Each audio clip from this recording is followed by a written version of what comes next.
آج کل آپ بریلوی علماء اور اہل حدیث علماء کو بہت خراج تحسین پیش فرماتے ہیں اور اس بارے میں لوگ بھی بڑے حیران بھی ہیں اور پریشان بھی ہیں، تو ایسا کیوں دیکھنے میں آ رہا ہے، سننے میں آ رہا ہے؟ دیکھیں، یہ آج کی بات نہیں ہے، ہمارے اکابر کی ترتیب ہے کہ ہم اہل کفر اہل باطل کے مقابلے میں ہمیشہ ایک ہیں۔ آپ عقیدہ ختم نبوت کے معاملے میں دیکھیں تو بریلوی، دیوبندی، اہل حدیث علماء میں کوئی اختلاف نہیں ہے۔ اسی طرح اب انجینئر مرزا کے معاملے میں دیکھیں تو بریلوی، دیوبندی، اہل حدیث علماء میں کوئی اختلاف نہیں ہے۔ ہم وہاں بھی ایک، ہم یہاں بھی ایک۔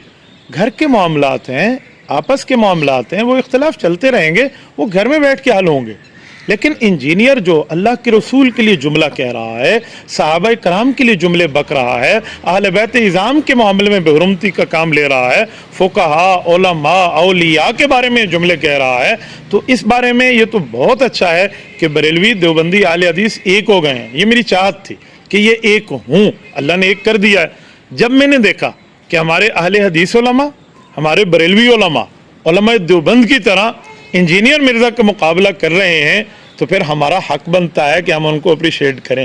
میں نے اس لیے جملہ بریلوی علماء کا نام لے کر ان کو خراج تحسین بھی پیش کیا، ان کو شاباشی بھی پیش کی، اور ان کے بارے میں باقاعدہ اپریشیٹنگ کے الفاظ بولے۔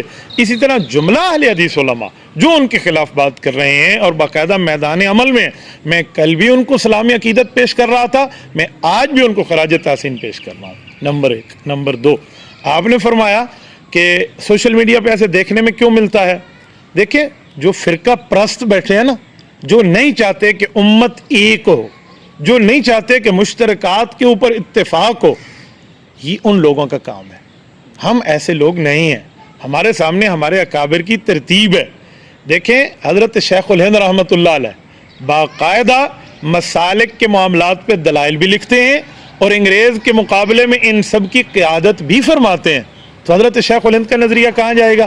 اگر اس سے بھی ہم آگے آئیں تو حضرت امیر شریعت سید عطا اللہ شاہ بخاری رحمۃ اللہ علیہ باقاعدہ اپنے مشترکہ مسئلے پر تمام مسالک کے علماء کے ساتھ ہیں۔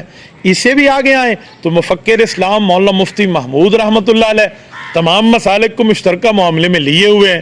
اس سے بھی اگر حالیہ دیکھیں تو اللہ نے ہمیں جو انعام دیا ہے قائد ملت اسلامیہ حضرت مولانا فضل الرحمن حافظ الرحمن کی شکل میں، یہ ان کی تربیت ہے۔ یہ جو میں آج آپ کے سامنے بول رہا ہوں، الحمدللہ ثم الحمدللہ، اس مسئلے پہ وہ سب کی قیادت کر رہے ہیں اور امت کو ایک شکل میں پیش کر رہے ہیں۔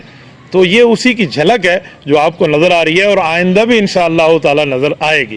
اس پر جو فرقہ پرست بیٹھے ہیں نا، جن کا کام فرقہ واریت ہے، وہ اگر چھین بے چھبی ہوتے ہیں تو ان کو ہونے دیں۔ میں الحمدللہ اپنے اکابر کے طرز پہ ہوں۔